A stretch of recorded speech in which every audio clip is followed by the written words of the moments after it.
kaibigan, sa araw na ito ay maririnig po ninyo ang testimonya ng isang nilalang na nais ibahagi ang kanyang kwento upang kapulutan ng aral. Siya po ay si Tekla. Aaminin ko nung una, isa akong taong mapagsamantala sa kapwa. Ang mahalaga lamang sa akin noon ay pera. At yun ay nakukuha ko sa pamamagitan ng aking negosyong karinderya. Pero dumating sa aking buhay ang mga problema dulot ng aking kasamaan at labis ko yung pinagsisisihan. Ito ang aking buhay.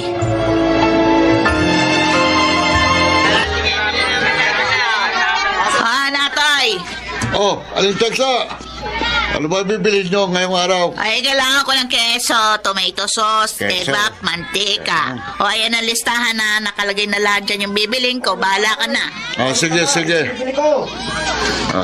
Manang Tekla, talaga ba safe kainin yan? Yung mga binili natin dito kay Mang Natoy? Ilang beses na akong bumibili dito ng mga pansahog ko doon sa pagkain binibenta natin sa karinderya. O, wala namang sumakit ang tiyan na. At saka, dito mo na mabibili yung pinakamura tulad ng keso, iba, mantika. Oh, Aling Tekla! Ito nang lahat ang mga kailangan mo. Kailan ang expiration date ng mga ito? Yung mga keso, 2 linggo nang expired. Yung mga iba pa tomato sauce, ka-expired lang yan nung 1 linggo. Pero lahat ng yan, pwede pang kainin yan. Pwede pa. Pwede pa. Bakit walang label yung mga tinda nyo, Mang Natoy? Kung may label yan, nalaman kagad ng mga tao na expired na yung binibili nila. Itong lata ng ibap. Sigurado kang ibap ito, ha? Kasi wala kang palatandaan nilagay. Sigurado kung iba pang mga yan kahit tinanggal ko na yung label. Mang Natoy, talaga bang safe kainin yung mga expired na pagkain tinitinda ninyo? Bakit hindi mo tanungin sa amo mo? Alam mo, Mabel, yung expiration date na yan, keme-keme lang yan. O itong keso, pwede mong kainin kahit na expired, basta walang amag o mabahong amoy. O itong ibap, pwede yan, basta walang kalawang yung lata. Ay, nako, Mabel, sa panahon ngayon, kailangan mo na maging praktikal. Spaghetti, oh. Ay, Aling Tekla, pabili nga nitong spaghetti mo, 6. Tapos 6. palabok 3. Okay, Suki. O, ikaw, Mang Froilan, ano yung order mo? Itong pansit, magkano? Ay, 10 piso lang yan kada order. Itong palabok. 10 piso lang din. Kadalasan, nasa 10 piso lang kada order ang mga tinitindang pagkain ni Aling Tekla. Tulad nitong pansit, yung palabok, spaghetti, sopas, at yung lugaw. Talaga, Estela? Oo! Ang mura naman. Ay, talagang mura ang pagkain ko. Ay, tulong ko na rin yon sa komunidad natin. Kaya nga palagi ako dito bumibili. Kasi sulit ang pera ko. Mura na, malinis, masarap pa. Nako, Aling Tekla. Mukhang magiging suki mo na ako, O, ilan yung order mong pansit at palabok? Bigyan mo akong tigdarawang order sa pansit at saka palabok. Yan ang ipapakain ko sa pamilya ko. Tapos ako, dagdagan mo na rin ng 2 order ng sopas, ha? Sure, Suki. Ay, Mabel. Kailan ka ba matatapos dyan sa niluluto mo? Kanina pa yan na. Maluluto na po tong sopas. Lalagyan ko na lang po ng evap. Aling Tekla, pwede pa ba itong evap? Kasi yung lata may kalawang sa ilalim. Buksan mo nga. Gamitin mo yung abrelata. Titingnan natin kung pwede pang gamitin. Oho. Ayan, bukas na po. Titikman ko lang, ha? Okay pa ito, Magagamit pa natin. Pero Aling Tekla, yung kulay ng gatas parang yellowish na. Talaga namang may pagkadilaw ang evap. Sige na, ilagay mo na yan. Okay, sabi niyo po Ayan, nasalin ko na po. Hintayin ko na lang po kumulo. Oo, bantayan mo lang yan, ha? At ako yung mag-aasikaso doon sa mga customer sa labas. Malapit na mag-alas 10 ng umaga. Siguradong dadagsain niya ako ng mga customer. Aling Tekla! Aling Tekla! Oh, bakit nagmamadali ka? Anong balita? Si Froilan at yung pamilya niya Ah. na food poison. Ang sabi, yung binili nilang pagkain sa inyo ang dahilan kaya sila isinugod ngayon sa ospital.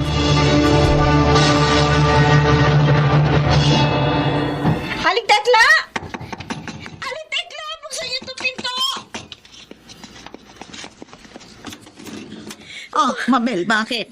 Parang takot na takot ka. Aling Tekla, nabalitaan niyo na ba? Marami nagsumbong sa barangay ng mga tao na food poison natin. May ilan na lumusot pa sa bahay ko kanina. Buti na lang nakatakas ako. Ano? Kailan sila? Marami sila. Nirereklamo nila yung sopas na niluto natin kanina.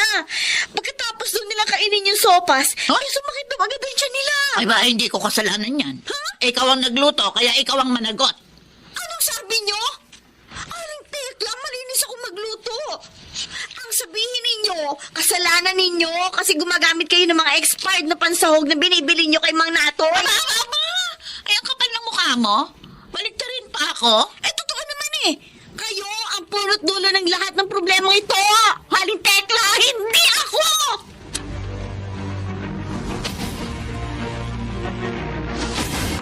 Hoy, Aling Tekla! Aling Tekla! Walang iya ka! Lumabas ka dyan! Aling Tekla! Bakit ba, Stella? Ano ba problema mo? Ikaw! Ikaw ang problema namin! Kaya pala mura yung mga paninda mo kasi galing sa expired yung mga ginagamit ng pangsahog sa binibenta mo pagkain sa amin! Ay, anong pinagsasasabi mo dyan? Sumuko na si Mabel kanina. Inamin niya ang lahat na ikaw ang punot dulo ng food poisoning sa lugar natin! Kasinungalingan yan. Ano kasi nungalingan? Sinisirahan lang ako ni Mabel kasi palpak siyang magluto. Eh, siya nakalason sa inyo, hindi ako. Ay, eto na pala mga pulis. Pulis. Tama pala ang dating namin, Aling Tekla. Ah? Iniimbitahan namin kayo ngayon sa presinto para imbestigahan ang nangyaring food poisoning kung saan sangkot ang karinderin nyo. Ikulong niyo ang babaeng yan! Walang konsensya!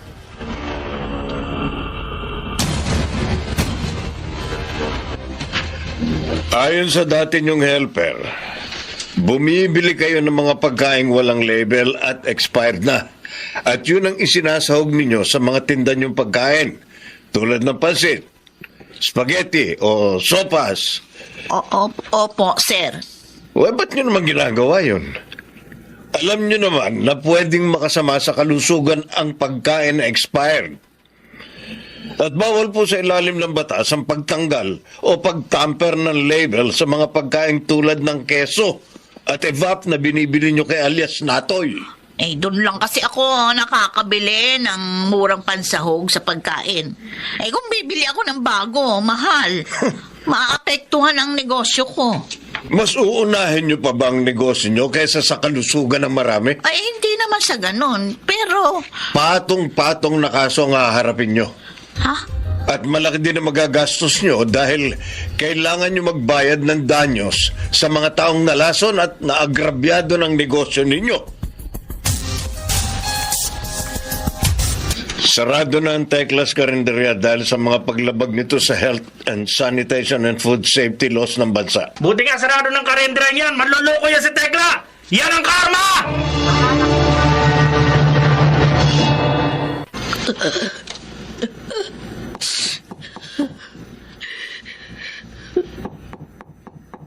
Aling Tekla, pwede ba kayo makausap?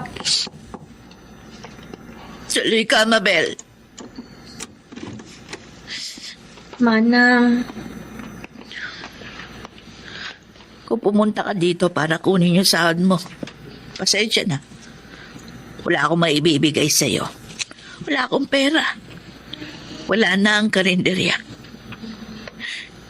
Ang bahay ko naman kailangan kong ibenta para mabayaran lahat ng danyo sa mga customer na naapektuhan dahil sa ginawa natin.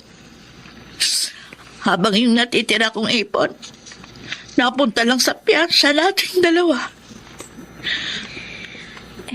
Manang, kaya ako po gustong makausap kayo eh. Hindi para kunin yung sahod ko, kundi para magpaalam po sa inyo. Babalik na po ako sa pamilya ko sa Mindoro. Matagal na po nila ako hinihintay eh. Tsaka panahon na po para makapagbagong buhay ako. Ganun ba? Yung tungkol po sa sahod ko, ayos lang po yun sa akin. Kung hindi nyo ibigay, naiintindihan ko po kayo. Mabel, patawarin mo ako. Pati ikaw nadamay pa sa kasakiman ko. Huwag po kayo mag-alala. Napatawad ko na po kayo. Sige po, Manang.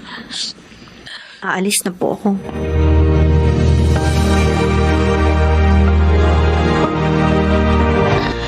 Totoo ang karma. Dahil sa ginawa kong masama sa kapwa ko. Unti-unting nawala sa akin ang mga naipundar ko. Ang karinderya. Ang mga naipon kong pera. Ngayon naman ang aking bahay. Ko pa ang grasa ngayon. Namamalimos para lang may makain. Tapos natutulog lang ako sa gilid ng kalsada. Nilalangaw. Walang gustong tumulong. Ano ba itong nagawa kong kasalanan? Ay, Diyos ko. Patawarin niyo na po ako. Pinagsisisihan ko na po ang mga nagawa kong kasalanan.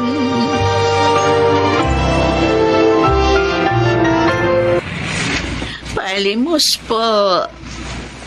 Pangkain lang po. Maawa na po kayo sa akin. Aling Tekla? Ay, Aling Tekla, ikaw ba yan?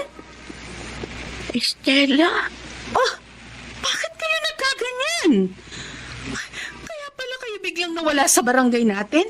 Yung pala, nandito kayo, namamalimos? Nakarma na ako sa mga kasalanang nagawa ko sa inyo noon. Sana mapatawad mo ako, Estela. Kung isa ka sa naagrabyado ko noon. Wala na yun sa akin. Matagal ko na kayong pinatawad. Salamat. Uy, siya nga pala. Baka gusto niyong sumama sa akin sa simbahan. Doon, sa Immaculate Conception. Pwede nila kayong matulungan sa sitwasyon niyo ngayon. Sige. Sasama ako sa iyo.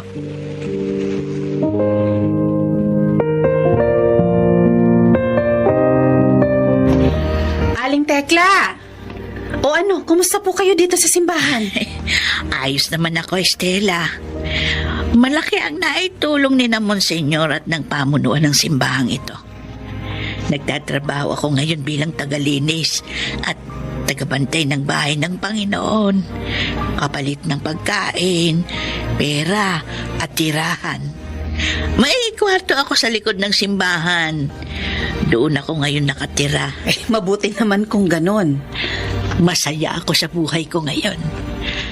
Pakiramdam ko, mas napalapit ako sa Panginoon. Stella, salamat. Kung hindi dahil sa iyo, malamang nasa kalye pa rin ako ngayon, namamalimos. Ako dapat na magpasalamat sa inyo. Kasi nagbagong buhay na kayo. Hindi na kayo katulad nung dati. Masaya ako at marami kayong natutunan sa mga pagkakamali nyo dati. Marami akong natutuhan sa nangyari sa akin noon. At isa sa buhay ko ang lahat ng iyon hanggat ako'y humihinga.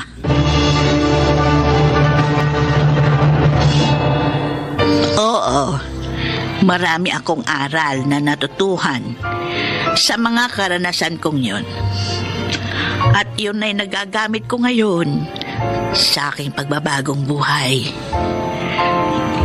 Sa ngayon, patuloy pa rin ako sa paglilingkod sa Diyos sa pamamagitan ng paglilinis at pagbabantay sa kanyang sagradong tahanan.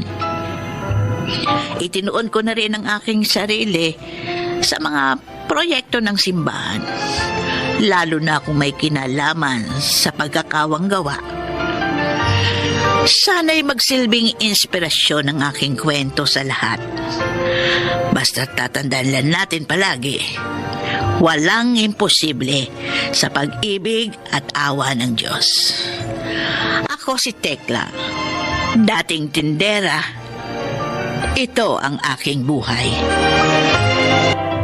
Mga nagsiganap, Chiquit del Carmen Amor, Jenaline de la Cruz, Maynard Landicho, Phil Cruz, Leonel Benjamin at Rosana Villegas.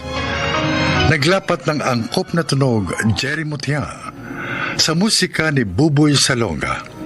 Supervisyong teknikal Eric Lucero at Bong Muyar. Mula sa panulat ni Chris Nasenga. Sa direksyon Salvador M. Royales. Ito ang aking buhay.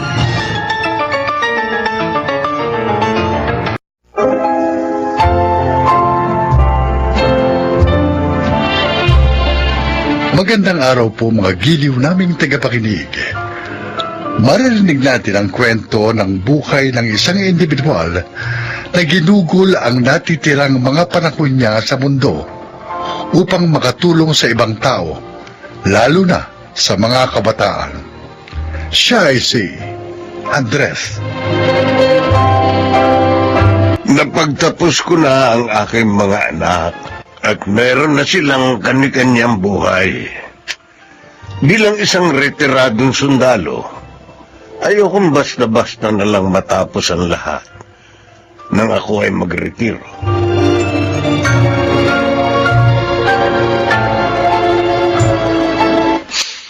Sorry po, Lolo Andres. Sa totoo lang, labis akong nalulungkot sa nangyari sa iyo, Fatima.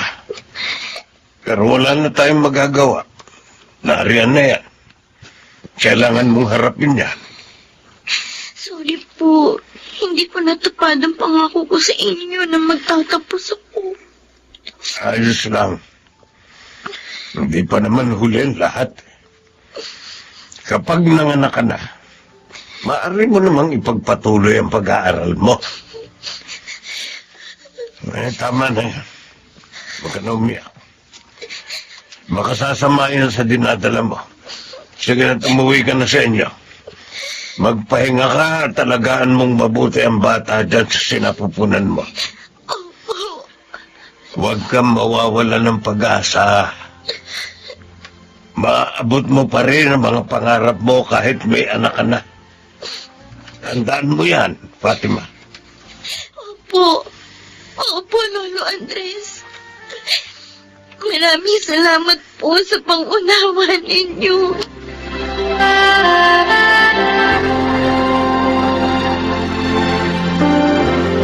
Ano? Hinahamon ko kayo! Kung matapang kayo, harapin niyo ako! Mukhang si RJ na naman ito. Lumabas kayo sa mga lunggarin niyo! Lasing na lasing. Ano? Mabuti pa ilabasin ko. Labas! Nasaan ba yung tsinelas ko? Huwag na pala kayo eh! Hala niyo ha? RJ! Hindi naman, Andres. Gabing-gabi na lasing ka na. Bakit hindi ka pa umuwi sa inyo? Eh, may umahamon sa akin dito eh. Kaya ngayon dito na ako. Ayaw namang lumabas. Eh, mga duwag eh. Diyan umuwi ka na. Matulog ka na. Ayoko. Hihintayin ko siyang lumabas para magkaalaman na kung sino talagang magkabang. Matulog ka na. Umuwi ka na. Sige na. Sige na. Bakit ka ba rin? Halika ka na. Umuwi ka na. Iwan mo ako. Huwag mo sabi akong pakialaman.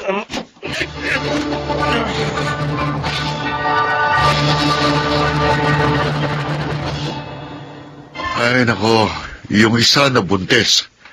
Ito namang isang lasinggero, nasuntok pa kayo. Hindi naman niya sinasadya. Lasing yung tao. Pinagtatanggol niyo pa talaga, ha? Grabe. Hindi na talaga ako makapaniwala sa inyo pa. Kung pwede ka lang, pagagawan ko na kayo ng rebulto. Noel, Nasayang lang lahat ng perang ginamit mo para papag-aralin ng mga yan. O, tingnan mo ngayon. Mga wala namang narating sa buhay. Wala man lang mga utang na loob. huwag kang magsasalita ng kanyan. Maaaring hindi ngayon, pero natitiyak ko. Magbubunga rin lahat ng sakripisyo ko para sa kanila. Kung ako sa'yo pa, yung pensyon mo, ibili mo ng maraming property. Yayaman ka pa lalo. Kaysa naman gastusin mo dyan sa mga walang kwentang yan. Huwag na huwag mo silang tatawaging walang kwenta, Noel. Ah, Kayong magkakapatid, hindi rin naman kayo perpekto. Naging sakit ng ulo rin kayo sa akin nung mga kabataan ninyo. Pero sumuko ba ako sa inyo? Inurin ko ba kayong mga walang kwentang tao? ang sinasabi ko lang, ayaw namin makita na kung kailan dapat nagre-relax ka na, dahil retired ka na, napeperwiso ka pa ng mga pinagagawa sa buhay nitong mga scholars mo. Hindi ako napiperwisyo. Bahala na nga kayo, total. Pera nyo naman ang ginagastos nyo sa kanila. Hindi ako nawawala ng pag-asa sa kanila. Alam kong magbubunga rin ang lahat.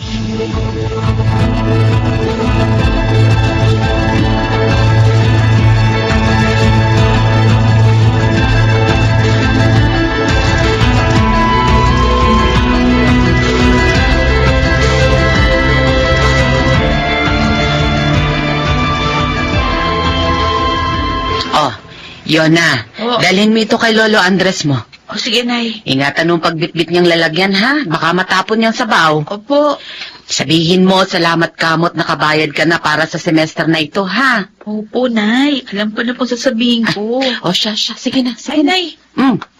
Pakiabot nga po yung school paper namin na nandiyan sa itas ng divider. Papakita ko sa kanya yung article na sinulat ko. Ay, oo, mabuti pa nga. Para matuwa naman sa'yo yung matanda. Tiyak! Mapaproud siya sa akin.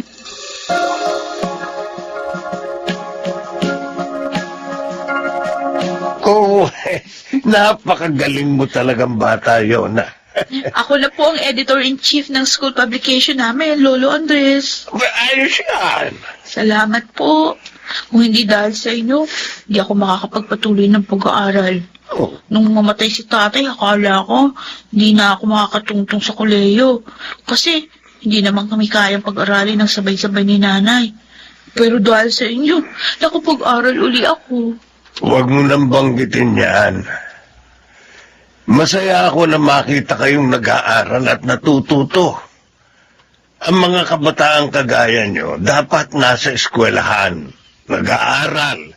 Kaya hanggang kaya ko, tutulungan ko kayo. Kaya nga po, Lolo Andres, pagbubutihin ko po ang pag-aaral ko para hindi masayang ang pagtulong nyo. Pangako po yan.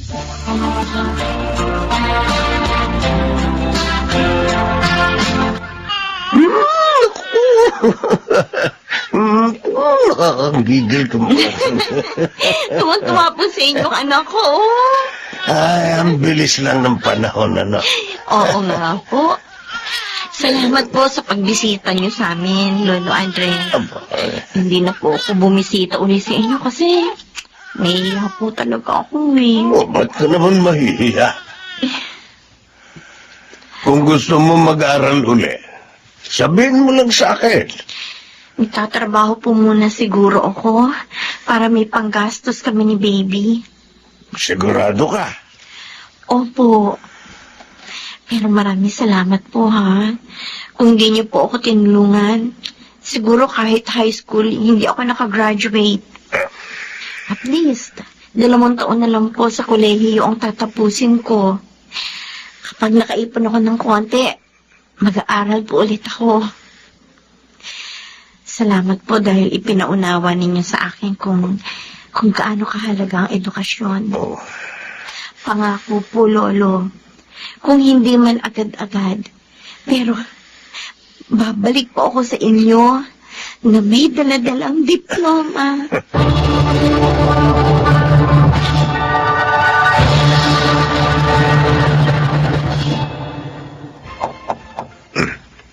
sino kaya ito? Ay, Ninong Andres, Sino?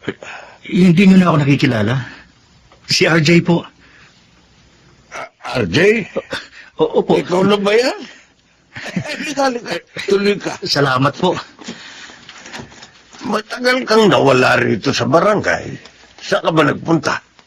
Naghanap po ako ng trabaho. Talaga? Opo. Oh, saan ka na nagtatrabaho? Nakakuha po ako ng maayos na posisyon sa isang kumpanya. Pero ngayon po, plano ko mag-abroad. Kaya sabi ko, bibisitahin ko kayo.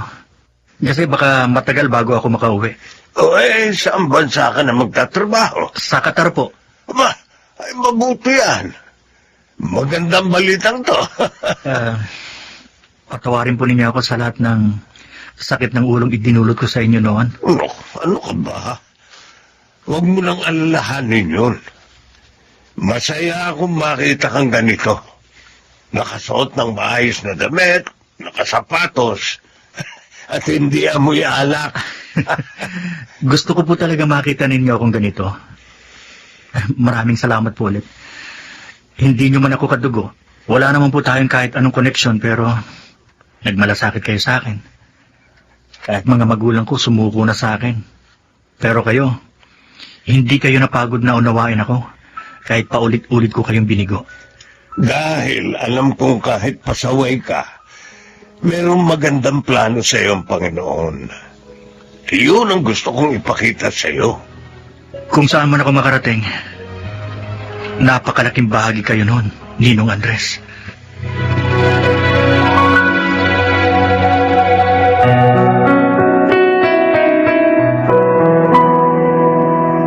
Pa, kanina pa kayo dyan sa salamin, ha? Hindi na ako sanay magsuot ng mga formal na damit, kaya naiilang ako. Maayos na po itsura nyo.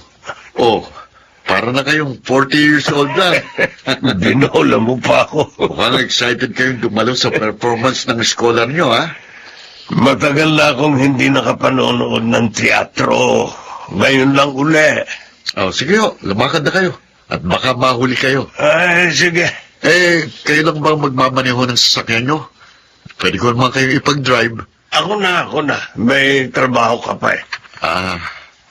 Pa, naniniwala na ako ngayon sa sinasabi mo. Saan? Na darating ang panahon, magbubunga rin lahat ng sakripisyo nyo sa mga kabataang tinulungan nyo. Kaya nga masaya ako. Masaya akong makita silang unti-unting naaabot ang kanilang mga pangarap.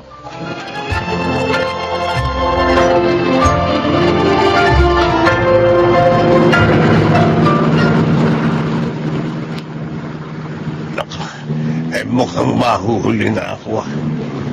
Mabuti pabilisan ko ng konti ang andar nito sa sakyan. At dito ako dadaan sa may kabilang kalsada. Sa malapit dito ang ruta. Ay, teka. May makasalubong akong truck.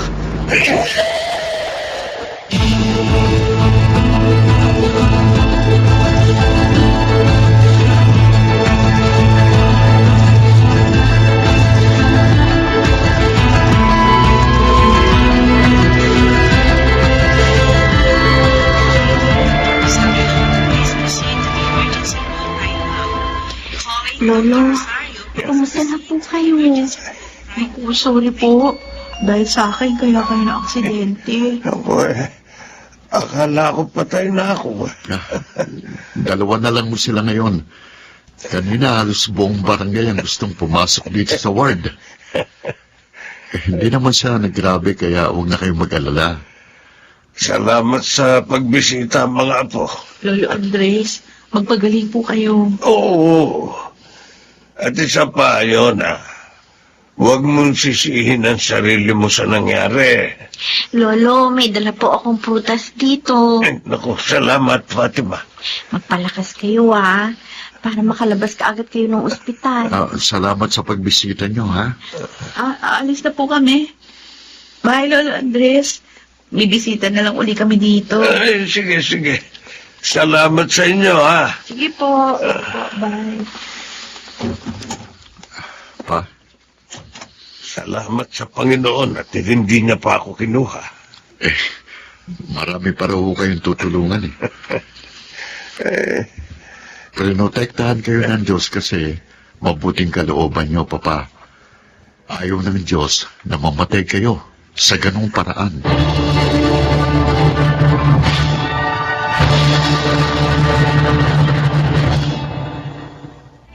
Sa kasalukuyan, isang estudyante na lang ang tinutulungan kong makapagtapos ng pag-aaral. Si Yona, nakagraduate na at meron ng trabaho. Si Fatima naman, nakabalik na sa pag-aaral. Pero kaya na niyang suportahan ang sarili niya. Maya't maya may bumibisita sa akin at nagpapasalamat. May iba naman na nakalimot na. Pero masaya ako dahil alam kong saan man sila naroon ngayon, may naidulot na buti ang minsang kong pagtulong sa kanila. Kung sakaling kunin ako ng Panginoon, masaya akong magpapaalam sa mundo dahil alam kong kahit paano may nagawa ako para sa ibang tao. Ako si Andres at ito ang aking buhay. Kahit kailan, hindi magiging mali ang pagtulong sa kapwa. Minsan, hindi ito nasusuklian ng anumang material na bagay. Ngunit, may biyaya namang ibinibigay ang Panginoon kapalit ng mga kabutihang ating nagagawa. Mga nagsiganap, Chiquit del Carmen Amor, Maynard Landicho, Phil Cruz, Rosana Villegas, Jeneline de la Cruz, at Lionel Benjamin sa papel na Andres.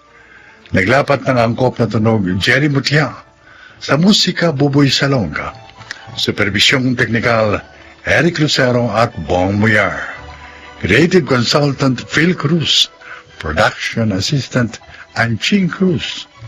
Ito'y mula sa panulat ni Rita Labanon, sa direksyon June Martin Ligaspi at Maynard Landicho Jr. Ito ang aking buhay.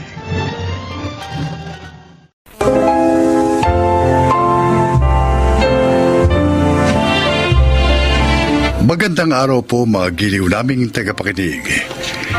Isa na namang kasaysayan ang inyong maririnig na kapupulutan ng aral sa buhay.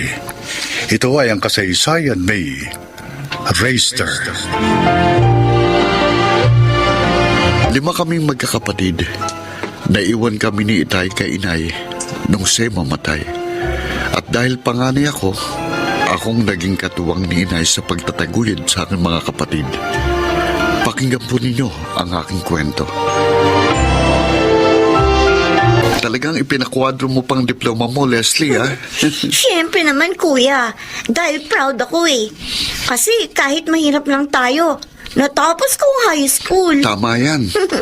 At matataas din ang marka mo, anak. Tulad ng Kuya Rayster mo nung magtapos siya ng high school.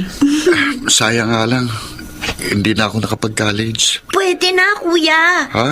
Kasi ngayon tapos na ako. Magtatrabaho na ako.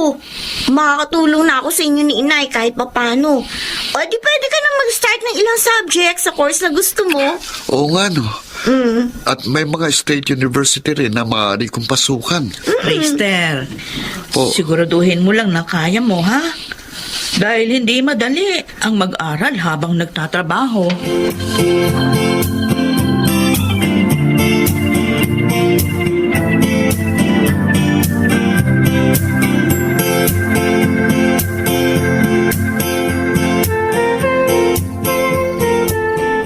Balot! Balot! 7 balot na lang itong tinda ko.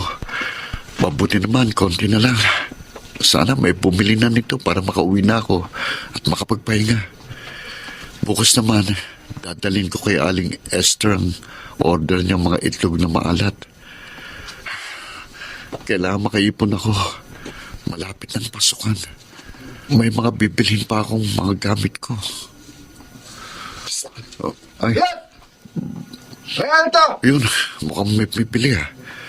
Teka, Parang lasing ah. Bahala na. Lalapitan ko siya. Sana naman mabait ito at maayos kausap. Balot, sir. Magandang gabi, sir. Bago mo lumapit ah. Ay, pasensya na po. Alam pa yung balat mo. 7 po. To. Oh. Yan. Bigyan mo sa akin lahat yan. Opo, sandali ho. Tamang-tama. Nakasupot na ho eh. Ayos. Init pa. Sige. Diyan ka na. Sir, sandali. Ang bayad niyo po. Ba? Loko pala eh. Sabi ko, di ba, bigay mo sa akin? Alam ko, sinabing babayaran ko. Sir, huwag naman po ganun. Nagtatrabaho po ako na maayos para kumita. Para ho makaipon at makapag-aral. Walang pakialam. Dyan. Ano ko? Sir, Itinulak niyo ako. gago ka eh. Kulit mo. Sinisingil mo ko. Kaya naman ako sinabing babayad ako. Kung hindi kayo magbabayad, akin ang mga balot ko. Wala kaya ka. Hinago mo yung balot ko, ha? Ha? Betot na. Sir, Betot sa'yo. nagpas yung suntok mo. Ayoko sana ng gulo eh. Pero namimilit ka. Kaya tikman mo ito. Isang suntok lang pala ito eh. Pagsakagad eh. Yabang mo. Hinampagi sa'yo. Ang matulog sa kalye.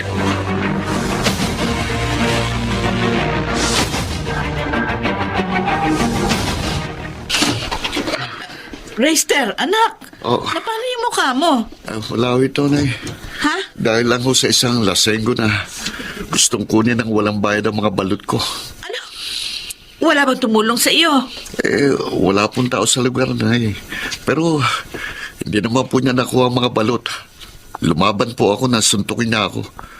Kaya ayun, naiwan ko po siyang tulog sa kalye.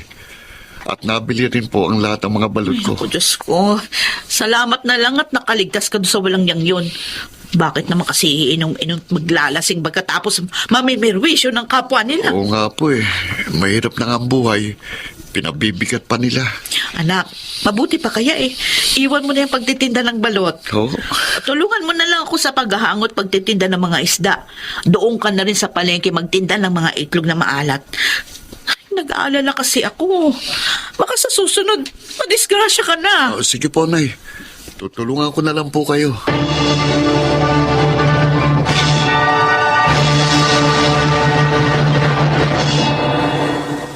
Hindi ka na pala nagtitinda ng balot, Chrysler? Rex, 2 weeks na. Tinutulungan ko na lang si inay na humangot magtinda ng mga isda. Mas okay naman eh. Dahil mas magandang kita namin ngayon. Ba't may iniwan yung dati mong ginagawa? May nakaaway kasi kung lasing. Nag-aalala si inay na baka sa susunod, madisgrasya na ako. Kaya sinunod ko na lang siya.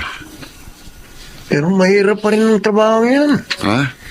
Mangangamoy mo baho ka. Nag-aaral ka pa naman. Naliligo naman ako bago pumasok sa university. Ano ko ba? Mas madali itong trabaho ang ihalo ko sa'yo. Mas kikita ka pa ng malaki. At kung magiging matalino ka lang, pwede ka pang yumaman. Talaga? Oo! Teka, ano bang trabaho yan? Baka mahirap. High school lang ang natapos ko. Kayang-kaya mo to, pre. Kahit nga, hindi ka nakapag-high school.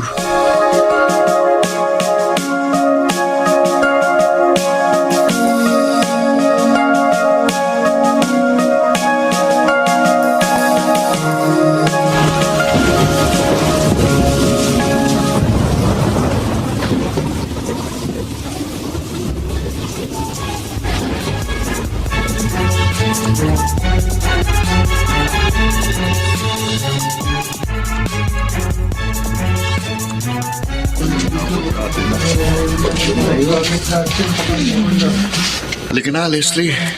Linisin na natin ang bahay. Ang tatlo na nating kapatid ang magbabantay ng mga gamit natin dito sa evacuation center. Linis na naman. Oh, bakit bigla kang nalungkot dyan? Naisip ko lang, kuya. Kailan kaya darating ang panahon na hindi na tayo babahain mo. Yung hindi na tayo lilikas dito sa evacuation center. Pwede namang mangyari yun. Kung lilipat tayo sa mas mataas na lugar at mas maayos na bahay. Yun nga lang, mahal ang upa. Ngayon, hindi pa natin kaya yun. Dahil nag-aaral pa kaming 4. Oo nga. At tayo lang ni na inay ang nagtatrabaho. Pero huwag tayong mawala ng pag-asa, Leslie. At huwag tayong tumigil sa pagsisikap. Malaligpasan din natin ang kahirapang ito. Sana nga, kuya. Tara na maglinis. Alalahanin mo. May pasok pa mamaya sa trabaho mo.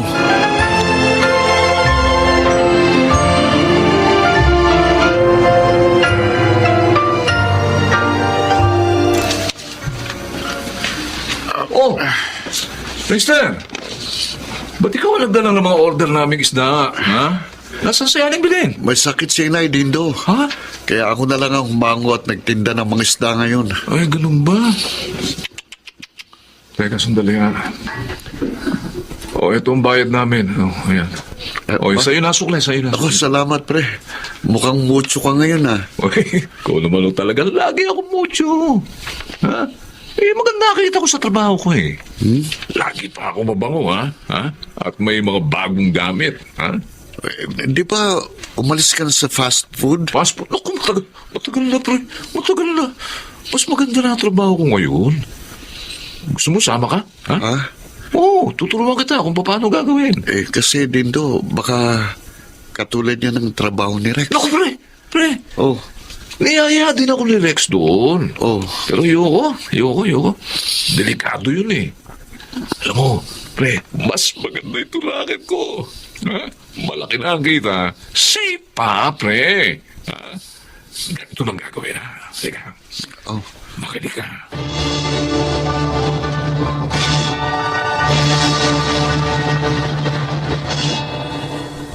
Anak, may problema ka ba?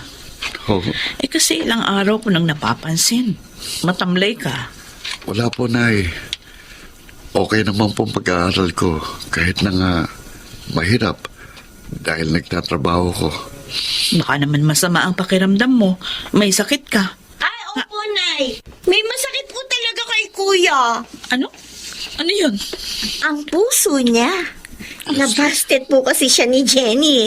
Yung maganda at may kaya na nakatira dun sa 3rd Street. Bakit ka naman nabasted, anak?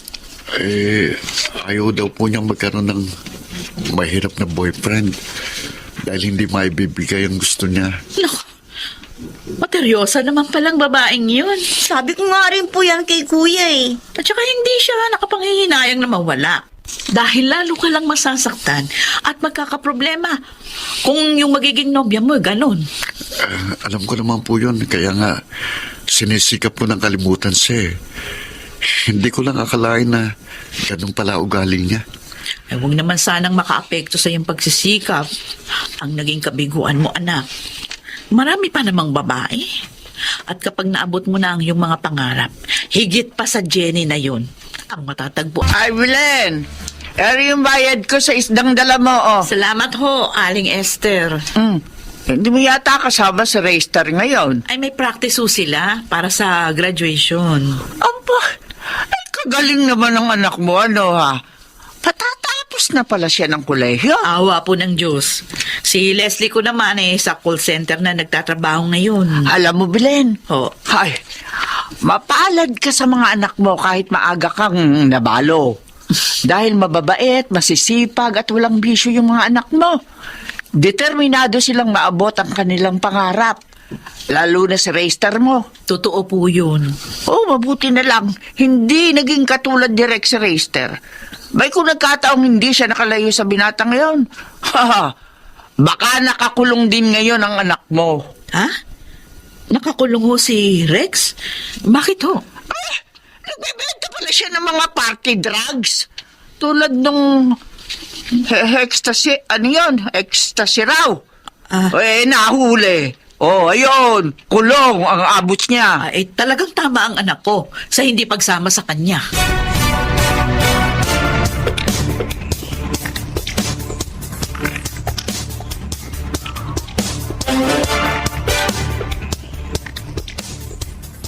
Wow! Ang ganda ng bahay natin, kuya! Dito, hindi na tayo babahain pa. Oo nga. Hindi na tayo laging pupunta sa evacuation center. Pero, kuya, sure ka ba na kaya nating upahan to? Oo naman. Kaya ko ng upa rito. Maging ang bayad natin sa tubig at ilaw. Maganda naman ang sweldo ko sa pinapasukan kong bangko. Ay, kuya, nabalitaan mo na ba yung nangyari kay Dindo? Matagal na kami hindi nagkikita eh. Nagalit yata siya sa akin. Tinanggihan ko kasing alok niyang sumama ako sa trabaho niya. Bakit? Ano bang trabaho niya? Nambibiktima ng mga baklat matrona. Ha? Para magkapera, oo. Kaya siguro ganun ang nangyari sa kanya. Ha? Bakit? Ano ba nangyari kay Dindo?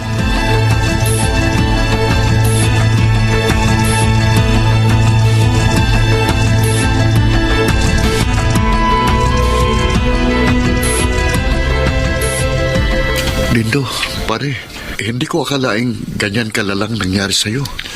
Binugbog ako lang. Anak lang matrolang sugar mami ko, Esther. Natuklasan kasi nila na meron pa akong ibang syota. Halos masira ang kagwapuhan mo, pre. Naku, Ilang ipin mo pang nabungi, oh. Oo nga eh. Ilan yan? huwag mo na bilangin. Ngayon ko napatunayan, pre, na tama ka sa pagtanggi sa halo ko sa'yo noon. O yan, ngayon tapos ka na ng college. At may maganda kang trabaho, pre. Pare, pwede rin naman magkaroon ka ng magandang kapalaran. Basta't may sipag at tiyaga ka lang.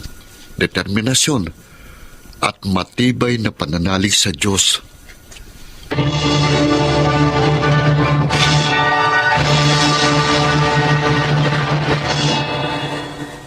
Nakalaya na nga kami sa kahirapan at may maganda na rin akong nobya ngayon. Sana po inyong naibigan at kinapulutan ng aral ang aking inilahad. Ako po si Reister, dating tindero, at ito ang aking buhay. Tunay na matamis ang tagumpay na buhat sa mabuting kaparaanan. Mga nagsiganap: Rosana Villegas, June Martin Legaspi, Chiquit del Carmen Amor, Junel Benjamin, Susan Robes, at Phil Cruz sa papel na Reister.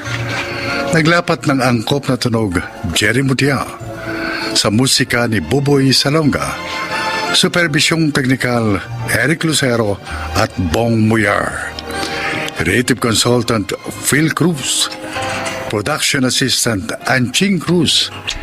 Ito'y mula sa panulat ni Thelma Corporal Alcantara, sa direksyon Salvador M. Royales. Ito ang aking...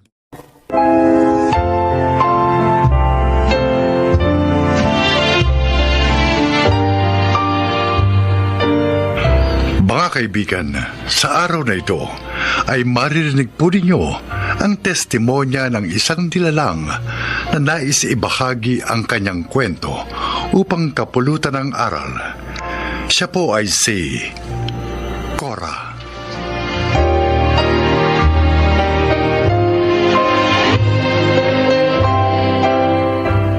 Isa akong ina na may kapansanan.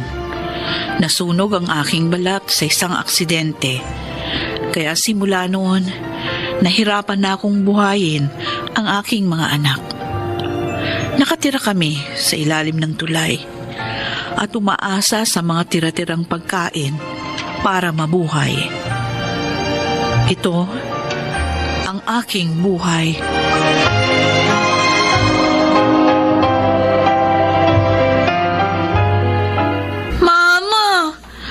Kanina pa po tayo naghihintay dito. Gutom na ako. Angel, konting tiis na lang ha. Mamaya, may lalabas siya sa kainan para magtapon ng basura. Abangan natin yun dahil sigurado mga pagkain ng laman nun. Mama! Ayun o! May lumabas na po! At may dalang plastic na itim! Itinapon po niya sa basura, no? Tara mga anak, puntahan na natin. Tara na. Ma! Nakuha ko na po yung plastic na itim! Akin na, Mitoy. Bubuksan ko. Titingnan ko kung ano-ano yung mga laman. Ito po. Ay, mga anak, may pagkain na tayo. Mukhang masasarap. Pwede na po ba akong kumain? Ay, naku, Angel, hindi pa. Pipiliin ko muna kung ano yung mga pwede pang kainin dito. Tapos lulutuin ko ulit para mamatay yung mga mikrobyo.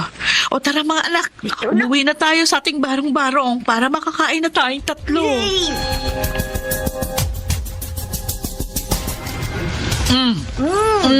Ano mga anak? Nasarap ba? Opo. Lalo na po yung mga balat ng fried chicken. Sarap. Ako naman po. Gusto ko yung lumpia Shanghai. Kahit na tira-tira, masarap naman. Niluto at sinarapan kong mabuti yan para ligtas kainin. O sige na, kain lang kayo ng kain. Sarap, sarap. Wow. Ma, bakit po kayo natigilan sa pagkain? Hindi mo ba masarap yung pating nakuha nyo? Pasensya na kayo mga anak kung hindi ko kayo napapakain ng maayos. Alam ko delikado itong kinakain natin pero wala akong maisip na ipakain sa inyo. Ang hirap kasi ng buhay. Wala akong mapasukang trabaho kasi tingnan niyo naman ang itsura ko. Hirap akong kumilos dahil sa balat ko. Mama, di naman po namin kayo sinisisi kung ganito ang naging buhay natin. Ang importante lang naman po, magkakasama tayo. At may nakakain pa rin tayo kahit papano. Pero huwag kayong mag-alala. Kapag may pagkakataon ako, pakakainin ko rin kayo ng malinis at sariwang pagkain.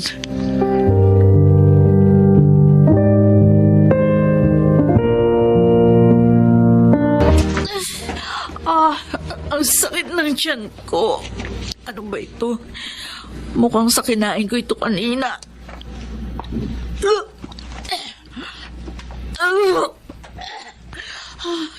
Buti na lang, hindi sumakit ang tiyan ng mga anak ko. Mama, bakit gising pa po kayo? Masakit po bang tiyan nyo? Oo, anak. Siguro dahil doon sa kinain ko kanina. Pero kaya ko to. Idudumi ko lang to tapos mabilis yung mawawala ang sakit ng tiyan ko. Sigurado po kayo? Sige na, anak. Matulog ka na. Opo, ma. Diyos ko. Patawarin niyo ko kung hindi ko kayang buhay ng maayos si Mitoy at Angel. Hindi baling ako na lang ang sumakit ang tiyan dahil sa mga kinakain naming pagpag. Basta wag lang sila. Hindi ko kakayanin kapag may nangyaring masama sa aking mga anak. Ma, nagugutom na po si Angel. Sandali lang mga anak. Iniisa-isa ko pa itong nakuha kong pagpag kanina. Mitoy, ito, tingnan mo, oh. Ayan, Oh? mukhang hindi po naggalaw yung pagkain na yan. Mga karne ng baboy ang karamihan sa nakuha natin. Pag napili ko ng lahat, tsaka ako magluluto ng adobo. Oh, Tamang-tama. May toyo, suka at pamintang binigay sa akin si Aling Tekla. Ang sabihin mo kay Angel, konting tiis na lang. Opo. Makakakain din tayo.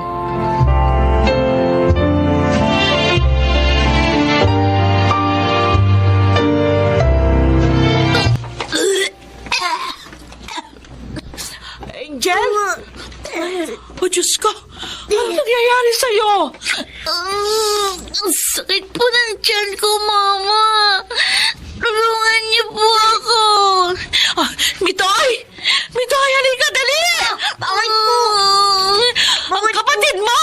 Sumasakit ang tiyan. Tulungan mo akong kargahin. Hihingi tayo ng tulong. Opo.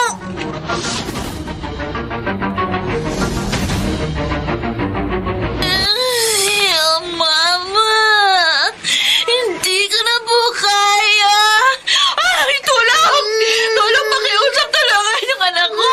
Mawawa kayo sa amin. Hindi na kaya ng anak ko yung pamimilipit ng tiyan niya. Tulungan niyo kami, nakikiusap ako. po! Iligtas yung anak ko! Anong nangyari sa anak mo? Na-food poison ba siya? Hindi ko po alam. Kumain lang po kami ng pagpag na adobo. Ayan, sumakit na po ang tiyan niya. Kailangan madali siya agad sa ospital. Ikaw, bata, tawagin mo yung tricycle na naroon. Sabihin mo pumunta dito. Opo! Iililigtas natin ang anak mo, Ale. Tatagan mo ang loob mo.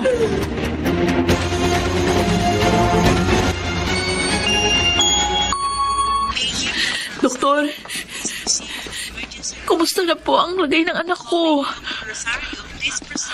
Ligtas ng bata. Tama kayo. Sumakit ang tiyan niya dahil sa kinain niyang pagpag. Mrs., hindi po talaga safe kainin ng mga pagkain nang galing sa basura dahil contaminated na ito ng mga mikrobyo na pwedeng magdulot ng sakit sa sino mang kakain nito. Wala po kasi kung mapapakain sa mga anak ko. Mahirap lang po kami. Wala pong trabaho. Hindi po ako matanggap dahil sa itsura ko. Kaya pagpag lang po ang kaya kong ibigay sa kanila. Ganun ba? Opo.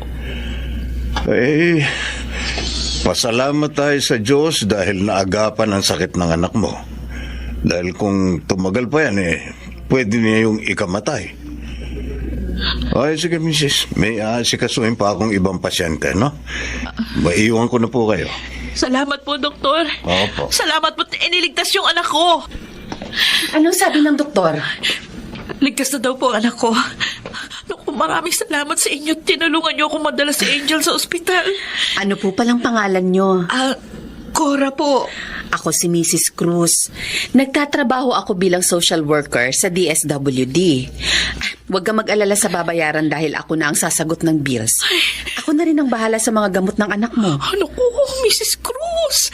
Malaking bagay po itong ginawa niyo para sa amin. Ilalapit ko rin sa DSWD ang mga anak mo. Baka meron silang maitulong sa inyo.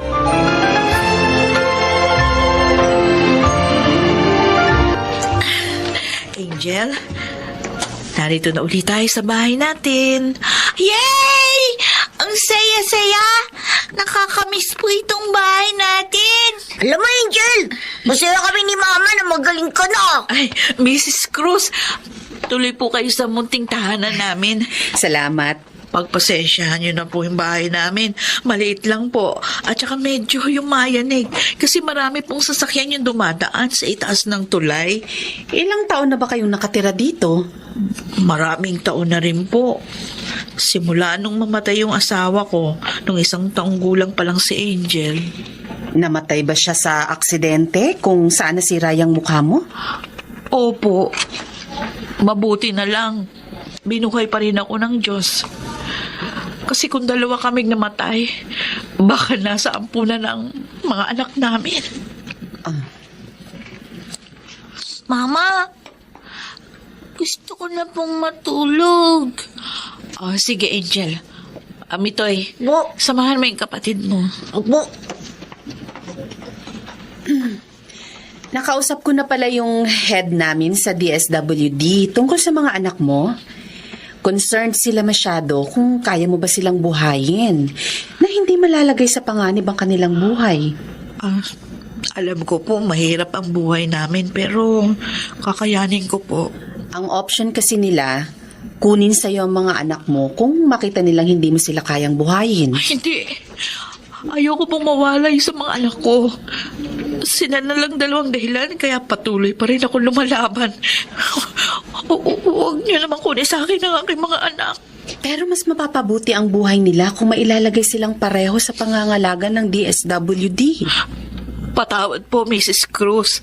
Pero hindi po kailanman ibibigay ko ang mga anak ko. Hindi po. O mga anak, eto na ang pagkain nyo. Wow!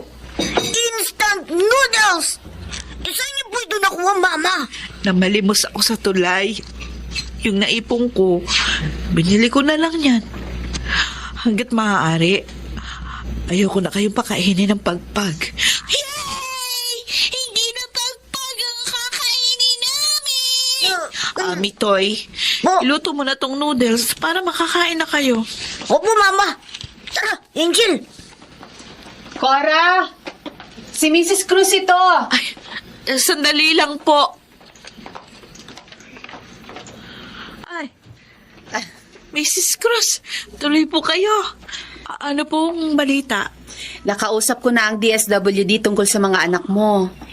Hindi na sila kukunin sa'yo. Talaga po. Sa halip, tutulungan ka nilang mabigyan ng kabuhayan para masuportahan mo ang mga anak mo. Aba, magandang balita po yan kung ganon. Tutulong din ako sa'yo. Bukod sa ibibigay sa'yo ng aming ahensya, dadagdagan ko ang puhunan mo para makapagsimula kayo ng panibagong buhay. Ay, Ang hiling lang namin, sana mapalago mo ng maayos ang ibibigay namin sa'yo para maging maayos na ang buhay ninyo ni na Mitoy at Angel. huwag po kayong mag-alala. Pinapangako ko sa inyo, palalaguin ko ang anumang ibibigay niyo sa akin. Maraming salamat. Tatanawin naming malaking utang na loob sa inyo ito. Good luck, Cora.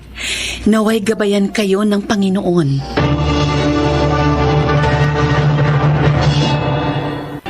Napapalago ko ng maayos ang puhunang binigay nila sa akin. At sa ngayon, hindi na kami kumakain ng pagpag.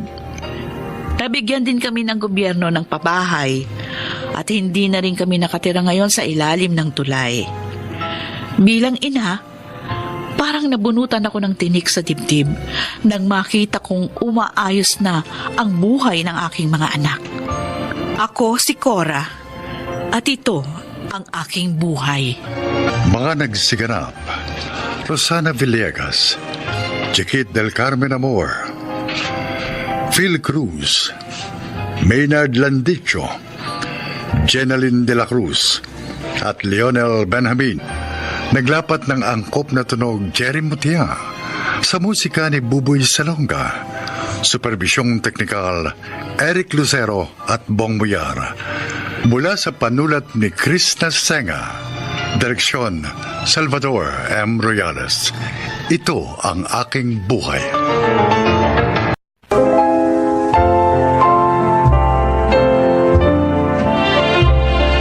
Magandang araw po sa inyo mga kaibigan. Mapapakinggan natin ang testimonya ng isang binatang binsan ay binansagang salot ng lipunan. Siya ay si Goyong. Lumaki ako sa pamilyang isang kahig, isang tuka. Dahil may katamaran din. Sa halip na magtapos sa pag-aaral, mas ginusto ko pang tumambay na lang. Ngunit nainip ako sa buhay tambay.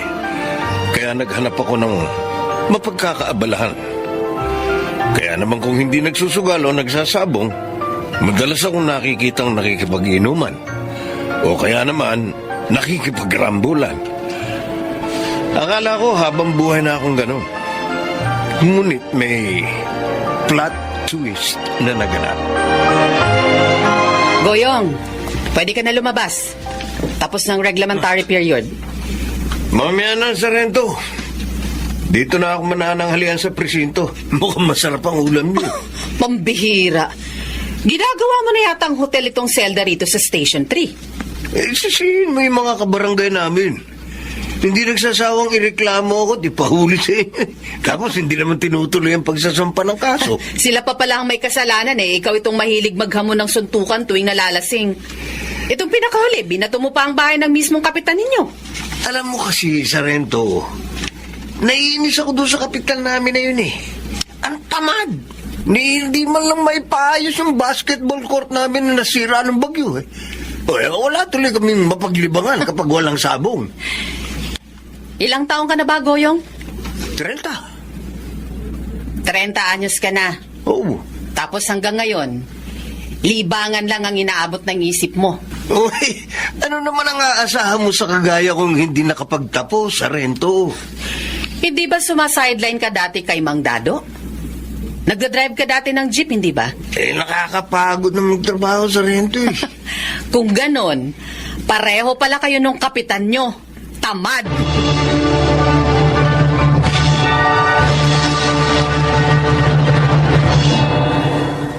Oh, Tinay, saan ka ba galing? Nagsimba po. Bago na palang parish priest natin dito. Mukhang matanda na pero parang very cool ah. Simba ka ng simba eh. Wala namang nangyayari sa buhay natin. Hindi naman sinasagot ng Diyos yung mga panalangin mo. Linggo pa man din ni Nay. Pwede ba? Huwag na kayo maglitanya. Ay, anong gusto mong gawin ko? Manahimik. Pagod na ako sa buhay natin ganito. Ang tatay mo araw-araw lasing. Ang Kuya Goyong mo. Teka, asan dapat itong si Goyong? Parang 2 araw ko nang hindi nakikita. I'm home! O yan ang hinahanap ninyo. Saan ka na naman ang galing, Goyong, ha? Arin ako. Ano ba? Ba't kayo nangahampa? Saan ka nang galing? Saan pa? Eh di sa presinto. Tarantado Hindi mo yan. na naman yan nagpapalipas ng magdamag eh. Tiyaran! O ayan, may take out pa ako. Adobong manok. Pinabaunan ako ni Sarento. Kaya na imbis na magdadaldal na naman kayo dyan, buti pa kumain na tayo. Ha?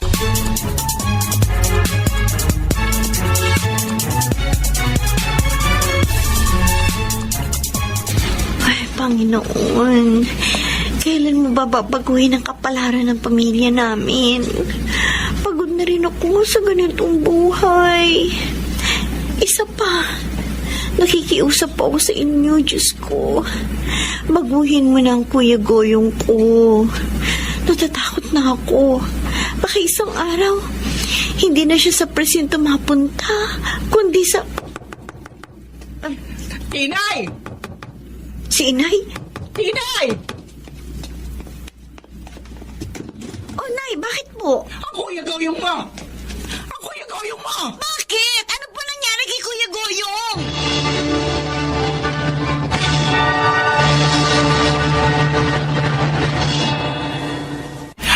Kasalanan mo ang lahat ng ito, Berto. Eh bakit ba akong sinisisi mo, ha? Eh, hindi ka naging magandang halimbawa sa anak mo. Kaya yan, lumaking barumbado. Uy, bakit ako bang kasama ng anak mo nang lumaki sila? Ha? Ikaw nag-aalaga sa mga bata noon pa dahil nagtatrabaho ako. Eh tapos ngayon, ibabalik mo sa akin ang sisi. Sa iyo natutunan ni Goyong yung iba't ibang bisyo. Uy, tigilan mo na nga ako, Melba. Imbes na bukangaan mo ako, asikasuhin mo yung anak mong nasa ospital. Kung may maayos ka sanang trabaho, eh di nakapagtapos sana yan ang pag-aaral niya. Hindi eh. Eh yan, tumatambay lagi, naglalasing, naghahanap ng karambulan. O sige na nga ako na. Ako na ang may kasalanan ng lahat ng kamalasang nangyayari sa pamilyang to. Ako na. Ikaw lang ba naman ako nanalo sa'yo? Ikaw naman ang palaging tama.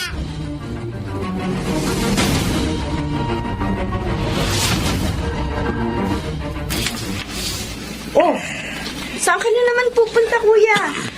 Di pa naghihilom yung sugat mo sa kilay mo tapos nangingitim pa yung paligid ng kaliwa mong mata, oh. Nabuburyong na ako rito sa bahay. Kuya, muntik nang himatayin si nanay na makita kang duguan. Akala niya nabasag na yung bungo mo. Ang drama nyo. Oh, Kuya Goyong, sabi ko umalis eh. Kuya! Hoy! Pahala ka na! Tigas ang ulo mo!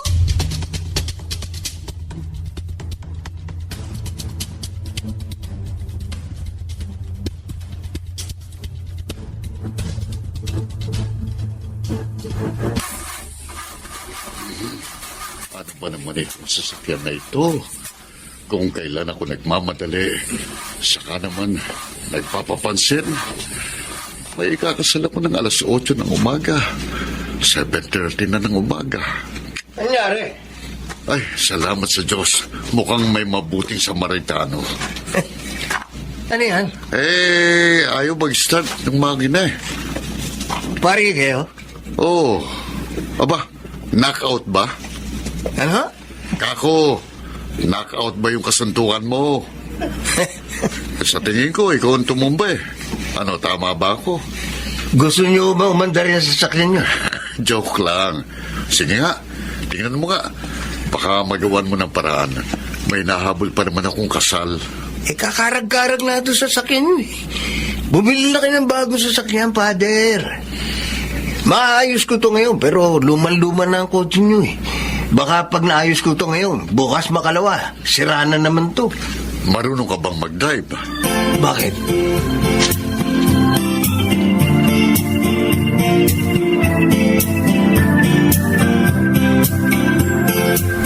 Goyong, ikaw ba yan? Wow! Ayos ang forma mo, kuya. Ayos ba? Uniforme mo ba yan? Oo, tay. Ipinatahi ako ni Father Bon. Para raw kapag isinama niya ako, hindi ako nahihirapang maghanap ng isusuot. Ba? Isang buwan ka pa lang kay Father Bon. Pero parang ang dami mo na kaagad na ipinagbago, ah. Nakakainis nga eh. Minsan kasi gusto kong uminom. Kaya lang hindi ako pwedeng basta-basta umalis akong bento. O hindi yung mompo na lang ang inumin mo. Tay! Ay, nako, tay. Bago mo pa naisip, nagawa ko na. Ano? Goyong? Isang beses lang naman kasi nahalata ni Father Bon eh. Ay, kinagalitan ako. Yan, buti nga sa'yo. Lalayasan ko na nga sana siya eh. Kaya lang, ewan ko ba sa paring yun? Parang lumalambot ang puso ko sa kanya. Kasi, iba ang tingin niya sa akin. Iba ang pagtingin niya. Hindi gaya ng pagtingin ng karamihan sa akin na salot ng lipunan. Ang turing niya sa akin, isang tao na kapaki-pakinabang.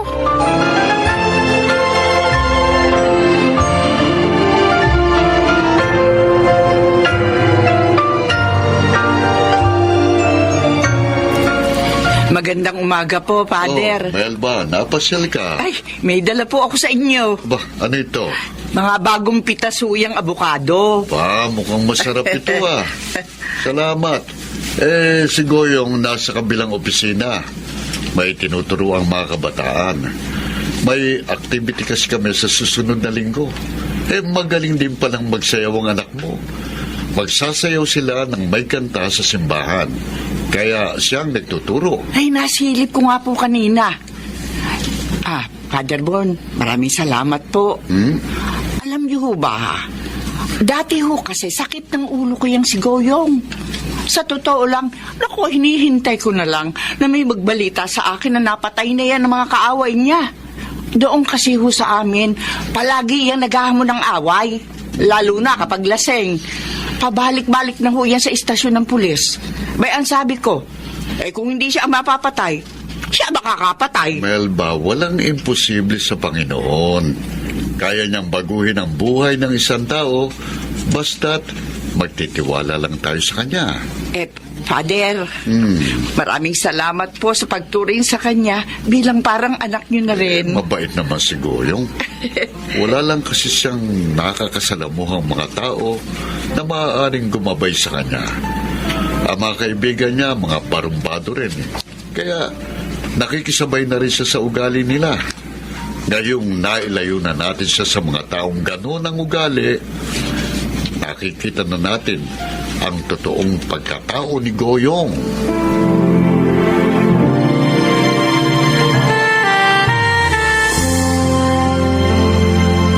Ay, ano ba yan? Ay, naku, ang tanda-tanda ko na, Goyong, para magbasa niyan. O isa pa, wala akong salabi. Hindi ko na mababasa ang malilit na letra gan. Nakakuha na naman kayo ng palusot eh. O sige, pagdating ng sweldo ko, Ano? ipagagawa ko kayo ng salamin sa mata. Ha? Para lang makapagbasa kayo ng Biblia. Ay, naku, wag na. Gagastos ka pa eh. Huwag ka na kasing kumontra, Tay. Uy, naku, isa ka pa.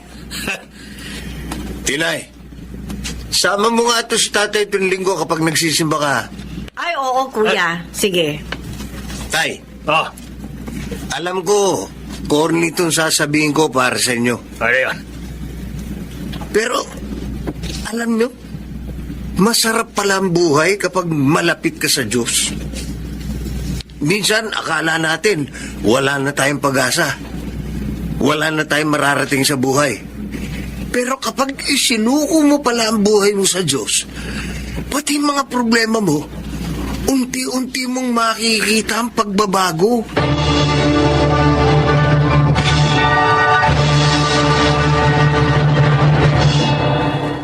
Kapag ikinukumpara ko ang buhay ko ngayon sa buhay ko noong mga nakaraang taon, minsan hindi rin ako makapaniwalang magbabago pa ang kapalaran ko. Hindi ko alam na ang dating salot ng lipunan magiging produktibong mamamayan. May papel pala talagang ginagampanan ang ating environment sa ating pagkatao. Dahil palaging mga barmbado ang kasama ko noon. Kaya ganun na rin ako. Pero nang nakilala ko si Father Bon at ang iba pang mga naglilingkod sa simbahan, nag-iba na rin ang ugali ko. Higit sa lahat, nakilala ko ang Diyos. Ako si Goyong at ito ang aking buhay. Habang nabubuhay ang isang tao, hindi imposible ang pagbabago, lalo na kung gugustuhin niyang magbago. Mga nagsiganap: Chiquit del Carmen Amor, Susan Robles, Jeneline de la Cruz, Baynard Landicho, Phil Cruz, at Lionel Benamin sa papel na Goyong. Naglapat ng angkop na tunog Jerry Mutia, sa musika ni Boboy Salonga. Supervisyong teknikal Eric Lucero at Bong Villar. Creative Consultant Phil Cruz. Production Assistant Anching Cruz. Sumulat ng ating kasaysayan Rita Labanon. Sa direksyon Salvador M. Rioles. Ito ang aking buhay.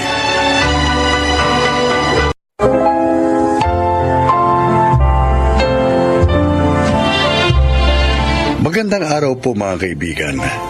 Isa na namang kasaysayan na kapupulutan nyo ng aral sa buhay ang inyong maririnig.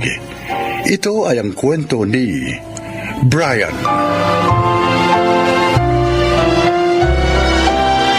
Panganay ako sa amin ni Lorna. 20 anyos lang ako noon nang pumanaw si Itay. Makaraang ilang buwan, nagkasakit si Inay at nasunog ang aming bahay. Kaya naman upang mabuhay, napilitan akong kumapit sa patalim. Nalabis ko naman pinagsisihan. Kaya lahat ay ginawa ko upang mabago ang buhay ko.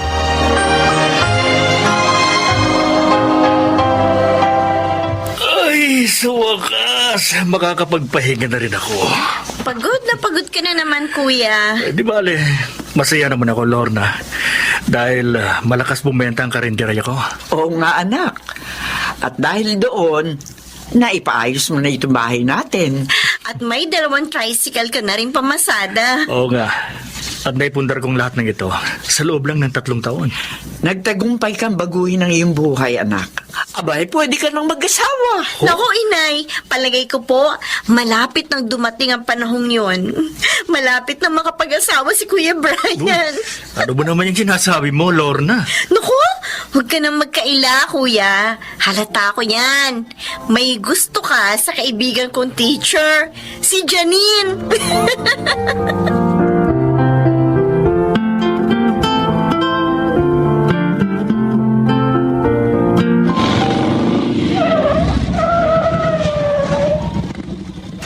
Oh, nandito na tayo sa inyo, Janine. Oo nga. Ay, salamat. Hindi ako gaanong napagod dahil nakuha kong service sa pamimili ko tong tricycle mo. Basta kailangan mo, sabihin mo lang. Oy, siya nga pala. Sino nag-aasikaso sa karinderya mo pag wala ka? Eh, kaya na ng 4 na kasama ko yun. Sabagay. 5 nga pala kayo doon. Malakas kasi. Kaya kailangan ko talaga ng katulong.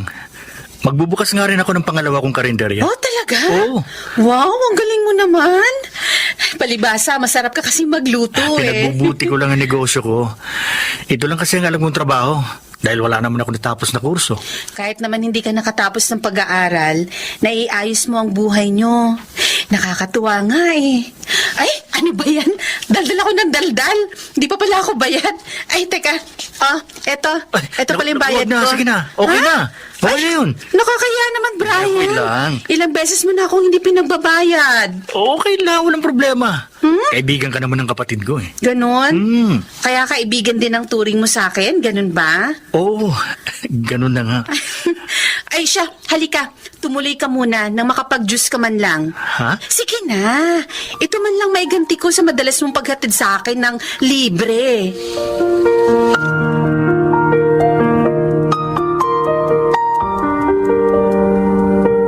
Ano, tapos ka na mag-check ng mga test papers ng mga estudyante mo, Ma'am Lorna? Oo, Ma'am Janine. Kaya nga nagpunta na ako dito sa inyo para makapagkwentuhan sa'yo. Bored ka ba sa inyo? Paano ako lang kasi mag-isa dun ngayon? Nasa sina Brian at Aling Elisa. Ay, hayon, tinulungan ni Inay si Kuya. Ngayon ang opening ng pangalawa niyang karinderya Oh, ang sipag talaga ng kuya mo, ah. Maswerte ang mamahalin niya. Totoo. Kaya maswerte ka. Ano? Ikaw talaga? Kung magsalita ka, hindi naman liligaw sa akin si Brian. Pero mahal ka ni Kuya. Nahihiya lang siya magtapat sa'yo. Nahihiya? Bakit naman? Baka raw kasi hindi mo siya tanggapin kapag nalaman mo ang lahat. Ang alin yun, Lorna? Ang madilim na nakaraan ng kuya ko.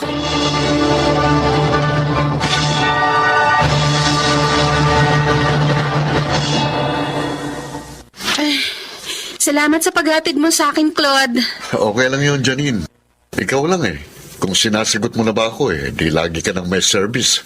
Magandang kotse pa. Hindi pangit na tricycle. Parang may gusto kang tukuyin. Madalas ka kasing magpahatid kay Brian. Naliligaw ba sa'yo mo kong ngayon? Hindi. Kaibigan ko lang ang kapatid niya, kaya kaibigan ko na rin siya. Mabuti naman. Nagsaselos ka ba? Janine, hindi siya bagay sa'yo. Isa kang high school teacher at may kaya sa buhay. Samantalang siya, may negosyo nga. Patakbuhin karinderya lang naman. Sobra ka namang manlait. Malinis na hanap buhay yun. Akong bagay sa'yo. Dahil pareho tayong titulado at may kaya sa buhay. At saka marami ka pang hindi alam kay Brian. Na kapag nalaman mo, ikahiya mo siya. At least siya, naiayos niyang buhay niya. At hindi niya tinatapakan ng iba para lang maiangat ng sarili niya. Janine, Pasensya ka na, Claude. Biglang sumama ang pakiramdam ko Pwede ba? Umalis ka na.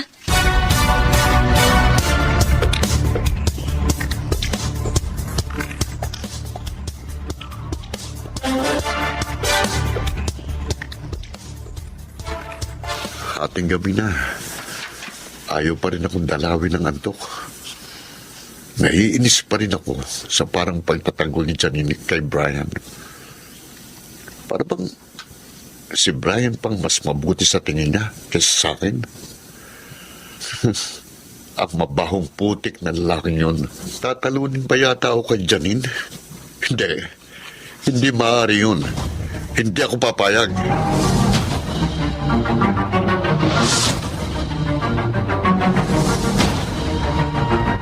Anak, sabi mo napagod ka sa pag-aasikaso ng mga karinderya mo. Hoy, bakit ating gabi na? Hindi ka pa matulog. Hindi po ako makatulog, Nay. Si Janine ba ang iniisip mo? Nay, inihatid po siya ni Claude kanina sa bahay nila. Dadalawin ko po sana siya pero nang makita ko sila, hindi na po ako tumuloy. Manliligaw ba niya ang lalaking yan? Yun po ang sabi ni Lorna. Dapat kasi anak, magtapat ka na rin sa kanya nang hindi ka na nahihirapan pa ng ganyan. Natatakot po ako na Nag-aalala ako.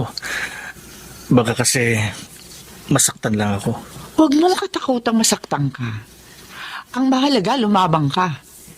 Mahirap yung nasasaktan ka dahil wala kang ginagawa. Nay, alam niyo naman po ang dahilan kaya nag-aalala ako. Lahat ng tao ay may karapatang magmahal at mahalin. Kaya huwag kang magpatalo sa takot.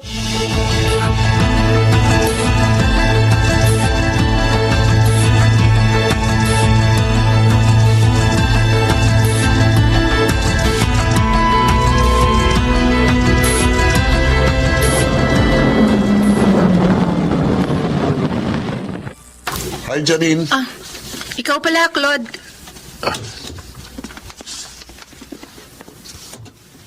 Nahirapan kang sumakay? Okay lang, may darating ding tricycle. Halika, ihatid na kita. Wag na. Salamat na lang. Sino gusto mong maghatid sa'yo? Ang putik na si Brian? Wala siyang ginagawang masama sa'yo. Kaya huwag mo siya kamakin. Talagang pinagtatanggol mo siya?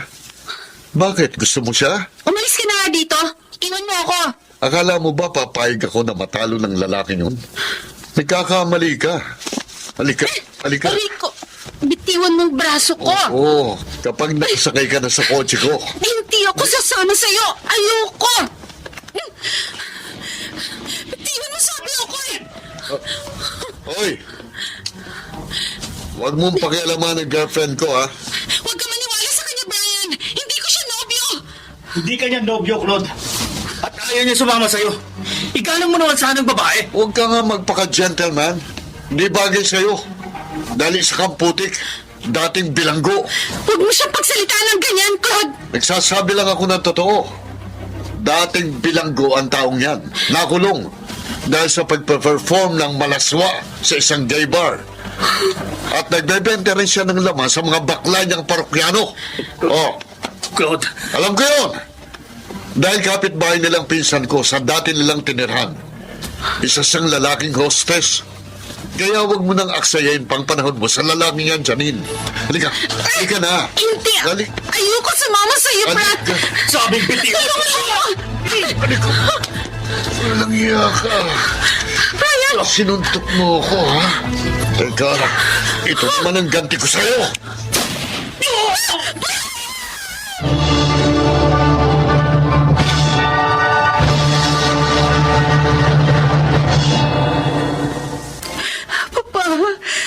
Papa, iniligtas ako ni Brian. Oh, Kung hindi siya dumating, malamang natangay na ako ng Claude na yon. wawa naman siya. Ay, kumusta na siya ngayon, anak? Ay, ginagamot pa po siya ng mga doktor. Pero nasa ospital na po sina Aling Elisa at Lorna. Papa, ayoko mawala si Brian. Ayoko. Sa nakikita ko sa'yo, mukhang talagang mahal mo siya. Opo, Papa. Pero hindi pa siya nanliligaw, hindi ba? Mahal po niya ako. Alam ko yun. Nahihiya lang siyang magtapat dahil sa nakaraan niya. Eh, kung ano man ang naging pagkakamali niya noon, naniniwala ako na napatawad na siya ng Diyos. Katunayan, maayos ang kanyang buhay. Salamat, Papa. Salamat sa pagtanggap sa kanya. Maraming salamat.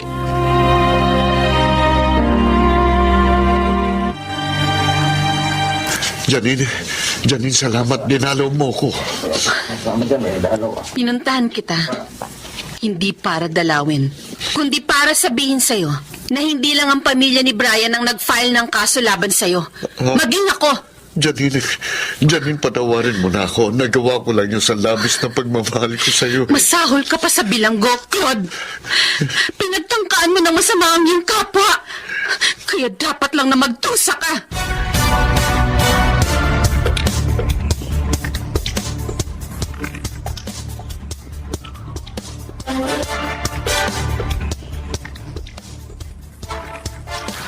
Anak, masakit pa ba ang sugat mo? Hindi na po gaano, Nay. Masaya kami at ligtas ka na, Kuya. Si Claude, pilit niyang isinasama si Janine. Nakakulong na ang walang hiyang lalaking yon. At si Janine naman, natuwa rin nang sabihin namin nagkamalay ka na. Pupunta raw sila dito ni Mang Nestor mamaya. Alam mo, Kuya, tingin ko, lalo ka napalapit kay Janine dahil sa pagliligtas mo sa kanya. Kaya, Kuya, magtapat ka na sa kanya.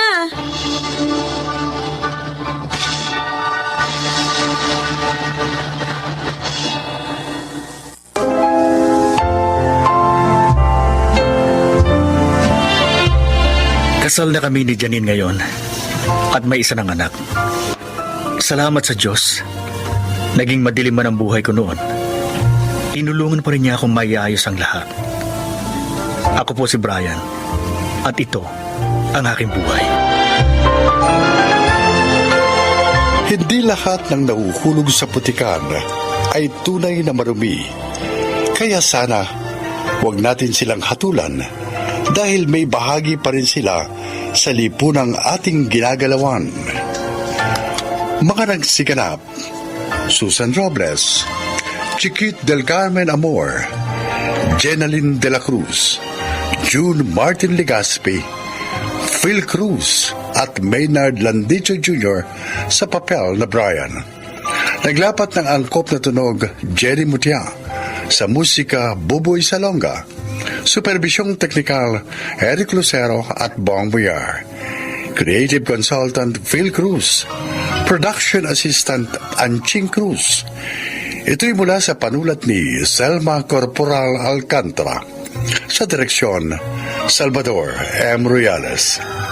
Ito ang aking buhay.